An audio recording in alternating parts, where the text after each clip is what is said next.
본격적으로 식중독의 분류 들어가도록 할까요? 자, 이건 이제 우리가 원인에 따른 분류, 원인별로 분류를 한 건데요. 자, 그래서 우리가 식중독을 원인별로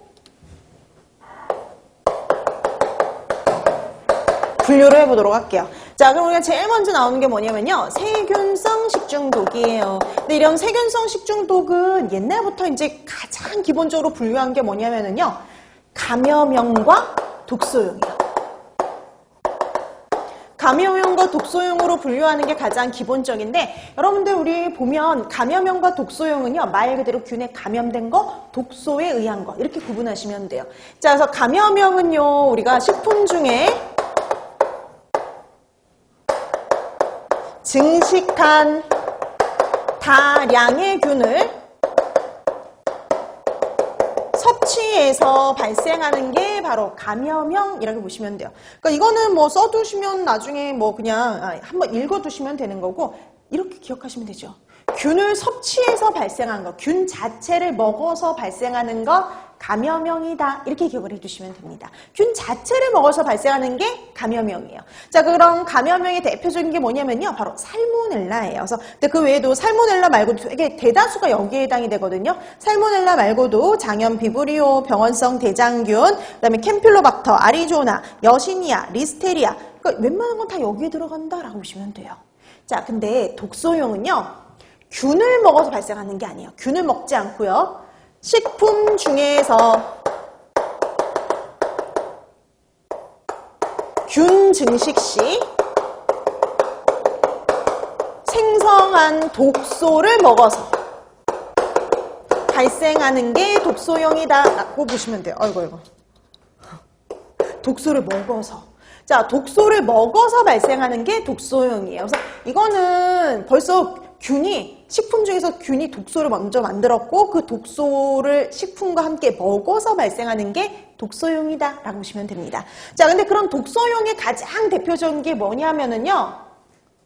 포도상구균하고 보툴리누스. 포도상구균, 보툴리누스 얘네들이 가장 대표적이에요. 그래서 고전적인 분류에서는 이거 두 가지 분류하는 거 종종 나왔었어요. 자, 그래서 감염형과 독소형 분류해 두세요. 그러니까 우리가 균을 먹어서 발생하는 건 감염형. 근데 우리가 독소를 먹어서 발생하는 거 독소형이라고 얘기를 하는데요. 그 독소형이 가장 대표적인 게 포도상구균과 보툴리누스다. 이렇게 보시면 되죠. 그러니까 이걸 제외하면 거의 대다수는 뭐냐면 감염형 이렇게 생각하시면 돼요. 자, 근데 거기 독소형에 여러분 우리 책에 보니까 포도상구균하고 보툴리누스 말고 한 가지가 더 있죠. 그게 바로 뭐냐면 세레우스인데요. 이 세레우스 같은 경우는 이것도 독소형이라고 보긴 하는데 이제 보기 중에 그렇게 잘 나오는 편은 아니에요. 그래도 여러분들이 참고적으로 봐두세요. 세레우스, 세레우스는 독소형에 들어갈 수는 있어요. 그 이유는 이제 나중에 이게 왜 이렇게 제가 이렇게 강조해서 얘를 얘기하지 않는지는 좀 이따 이제 밝혀지긴 할 텐데요. 우선 얘는 그냥 독소형으로도 분류할 수 있다라는 정도만 우선은. 자, 그럼 이제 우리가 보통 이제 분류 문제는 이거 두 가지, 다음 중 독소형에 해당하는 것은, 다음 중 감염형에 해당하는 것은, 보통 이런 식으로 나오는데요. 간혹 다른 걸 물어볼 때가 있어요.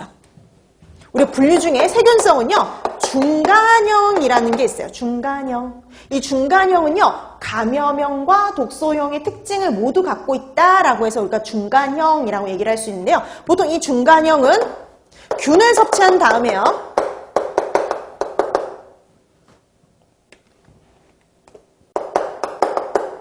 균을 섭취한 다음에 식품, 우리가 이제 균을 먹었잖아요. 우리가 균을 먹은 다음에 우리 몸에 들어와서 장 내에서 균 증식 시 아니면 아포가 형성이 될 때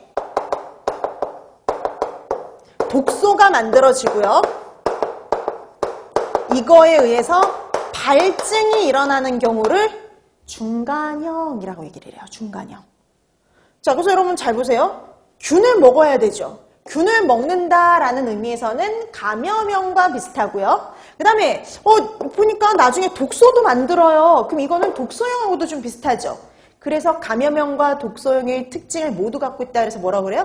중간형 이렇게 얘기를 합니다. 근데 여러분 이게 독소가 좀 그냥 일반적인 독소형하고 좀 차이가 나는 게 뭐냐면요. 독소형은 독소를 먹어서 발생하죠. 얘는 독소를 먹어서 발생하는 게 아니라 우리 장 내에 들어와서 뭘 만들어요? 독소를 만들어요. 그게 바로 중간형이에요. 그래서 중간형은 우리 장 내에 들어와서 독소를 만드는 유형이다 라고 보시면 돼요. 체내에 들어와서 독소를 만드는 유형 이렇게 보시면 돼요. 그래서 우리가 얘를 가지고